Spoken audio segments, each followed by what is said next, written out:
now, but Berbick is back at him, and he may have hurt him with that hook. Now he's in trouble. Berbick coming in, shots the wrong tries to hold on, trying to land those punches. Berbick's throwing out all the stops. I'm going to make him pay for Muhammad Ali. Everyone thinks he's the favorite. Well, on paper, I guess he is, but if he happens to get knocked out in 1 or 2 rounds, then what can we say? In December 1981, a 39-year-old Muhammad Ali fought for the last time, facing 27-year-old Trevor Berbick in Nassau, Bahamas. From the opening moments, the night felt final. Ali no longer looked like himself, slowed by Parkinson's disease, his movements heavy and labored. Doctors warned the fight would only diminish the legend. That's why it seems unimaginable to me why they can even license this man. The immediate danger, which all of us hope doesn't happen, is a hemorrhage into the head and death. That's a real possibility. But despite everything, Ali accepted the challenge from the young lion, and it would prove to be a mistake. Bell for round 1, it's scheduled for 10. Throughout the fight, the greatest looked like a shadow of himself. And here the referee, Zach Clayton. Berbick is taking this one seriously, too. Berbick is really rocking the body. Berbick throwing him in there. Having a good round now, but Berbick is back at him, and he may have hurt him with that hook. These are solid punches. They're just above us. Berbick is pounding everything in on Ali. He's got him against the ropes. He's really trying to level him. Ali always could take a punch, but now he's in trouble. Where the young Cassius Clay once dominated without mercy, Ali in 1981 was simply surviving. Left hand, Berbick coming in on him again with solid punches. Good flurry. It's a big rally for Berbick, who always shots the wrong hand. Berbick all over Ali and on the ropes. 2 of those right hands landed just fairly effectively. Ali taking a battering on the ropes. Berbick looks like he's picking it up. Those can put in on his show. By that left hand and the right. That's what the partially blocked. Those aren't those. By the final rounds, it was clear to everyone watching there would be no miracle. Trevor Berbick methodically claimed round after round, showing neither mercy nor respect. Punch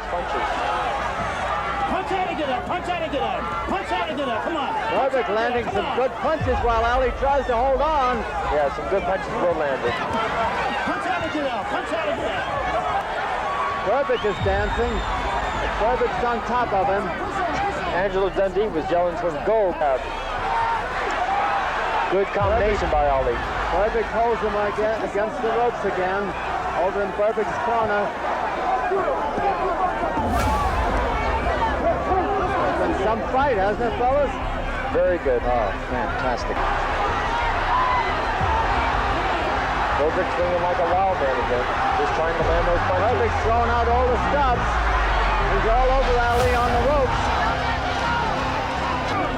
30 seconds left to go. Berbick drives him back again. There have been no knockdowns in the fight. Those are 2 good Big punches by Berbick. Big punches. There it is. It's all over. What a fight. The final bell rang. Ali was still standing, but it was the end. Unanimous decision, Trevor Berbick.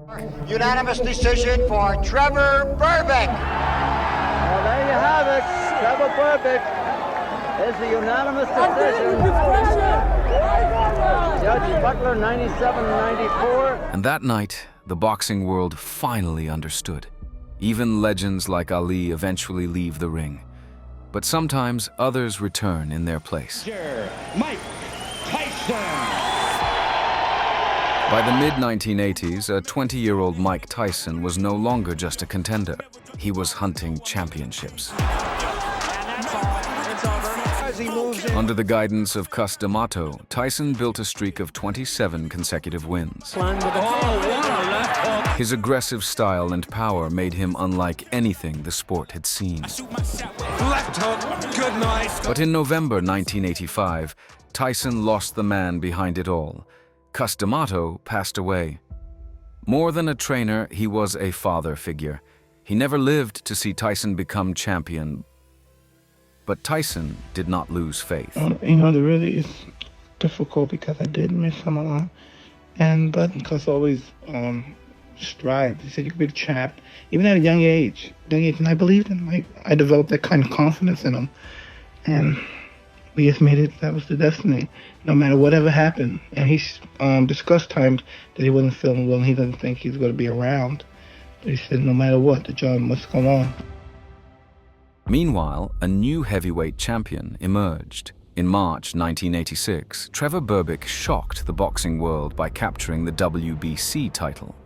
In a tense fight, he defeated the favored American Pinklon Thomas by unanimous decision. It was the first championship of Berbick's career, and his confidence soared. Of the world, Trevor Berbick.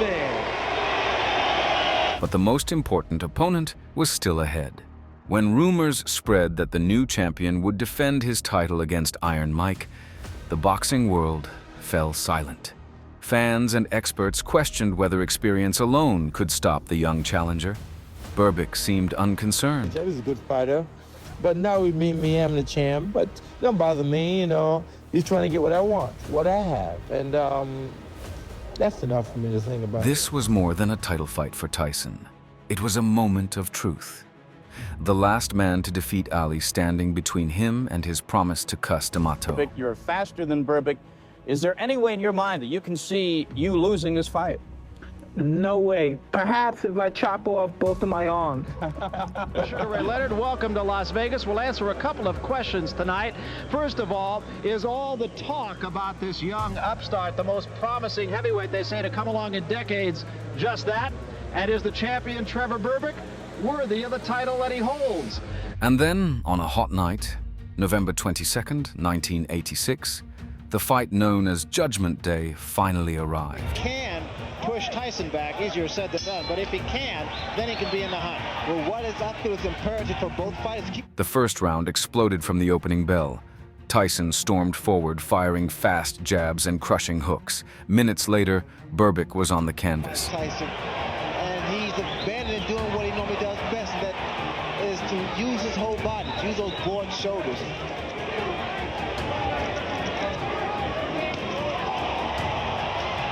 A big right hand by Tyson.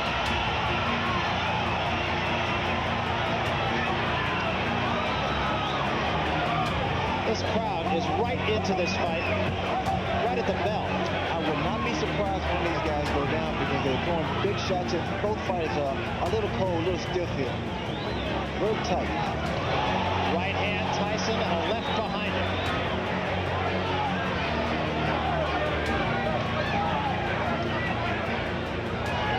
Berbick, as he told us he would, trying to go to the uppercut, so far ineffectively.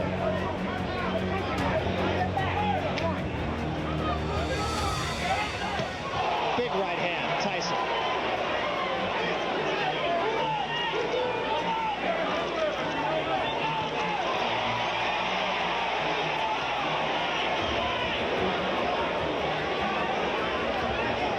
Tyson has to be patient, as Larry stated, because he's fighting a guy that's been in the ring with top caliber fighters.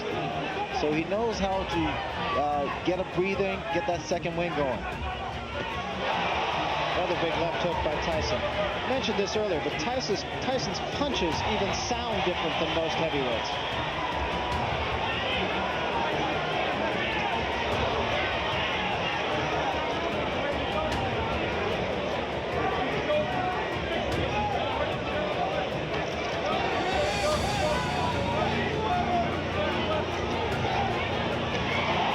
That was an attempt to the uppercut by Mike Tyson. It wasn't a clean shot.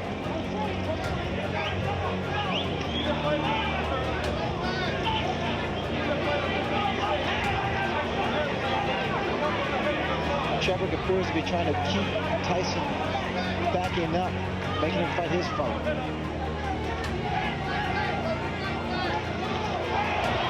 Another good left hand by Tyson. And a right behind it, and Berbick is rocked. Berbick in trouble here.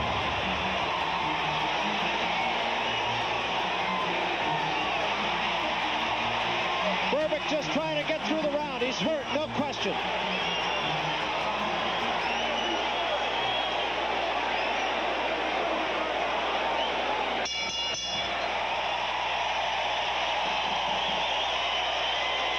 In the second round, Tyson never loosened his grip on the fight.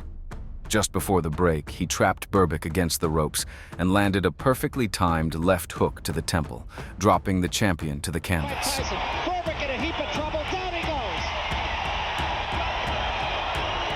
Punches are coming in such a succession that Berbick can't deal with them. They're short, powerful, devastating punches.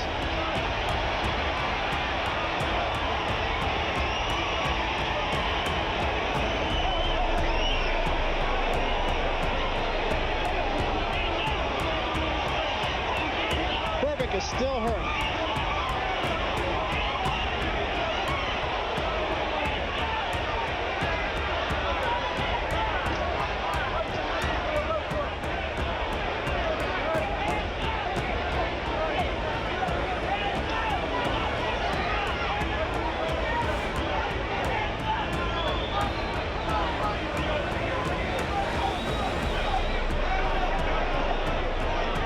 Trevor Berbick still seems to be not on solid legs at all here, Ray. Well, again, you notice that my man is being patient. Tyson's being very, very patient, which was a big concern from a lot of other boxing people. He's being patient against a guy that has a great deal of experience. He's not wasting any punches. Trying to tie Mike Tyson up here, just kind of hang on and get the cobwebs out.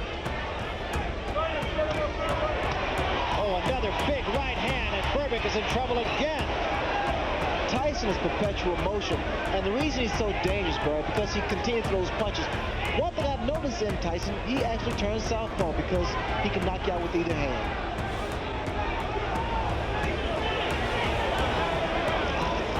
He has good leverage because he keeps his balance. Missed with that uppercut, but didn't miss by much.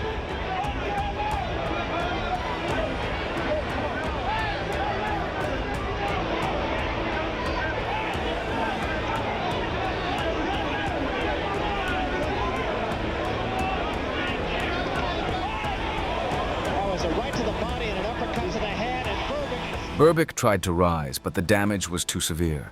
The referee stepped in and stopped the fight. This one is going to be over, I believe. It's over. That's all, and we have a new era in boxing. Mike Tyson fought as perfect a fight as a man of his type. At just 20, Mike Tyson became the youngest heavyweight champion in history. He later called the fight revenge for Muhammad Ali, words he never took back. Ladies and gentlemen, referee Mills Lane stops the bout at 2 minutes, 35 seconds of the second round. The winner by a TKO and youngest and new WBC heavyweight champion of the world, Michael Tyson.